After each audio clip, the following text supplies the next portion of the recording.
आज मला 8 तासात एवढा पगार पडेल वाटलं नव्हतं. 8:15 म्हणजे आज कामावर आलो. दिवाळी झाली, नाईट शिफ्ट यायची वेळ झाली. आज मला 2 मशीन लावायच्या होत्या. दोन्ही मशीन मध्ये सगळ्यात पहिले तर कुलंट घालून घेतलो आणि लगेच इकडे कॉर्नर पण बदलून घेतलो.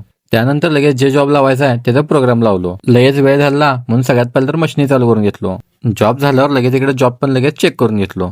वेळेवर हे पण सारखं चेक करायला लागतंय. मशीन मधलं ऑइल संपलेलं म्हणून इकडे दुसऱ्या मशीन मधलं ऑइल काढालतो. ऑइल काढल्यावर लगेच इकडे मशीन मध्ये ऑइल पण लगेच घालून घेतलो. मग रात्रीचं 12:15 वाजलेलं आणि आज जास्त काम करायचा विचार केलतो आणि आजच माझी एक मशीन बंद पडली. त्यानंतर मग एकच मशीन लावालतो आणि जॉब पण असं प्रॉपर एकदम एअर लावून मारायला लागते, नाहीतर मग जॉबला प्रॉब्लेम येतात. त्यानंतर लगेच इकडे इन्सर्ट पण चेंज करून घेतलो. रात्रीचं 2:30 वाजलेलं. एकच मशीन लावालतो त्यामुळे लगेच वैताग आलता आणि झोप पण यालती. 4 वाजलेलं आणि आता आवरून घरला जायचं म्हणलेलो. तेवढ्याच इकडे लाईटच गेली. थोड्या वेळात लाईट पण आली आणि लाईट आल्याला सगळ्यात पहिलं स्क्रॅप काढून घेतलो. ते झाल्यावर लगेच इकडे रिपोर्ट लिहायला पण आलो. आज काय प्रॉपर आपलं काम झालंच नाही तरी पण आपल्याला 700 रुपये पगार पडलेला. जर व्हिडिओ आवडला असला तर व्हिडिओला लाईक करा.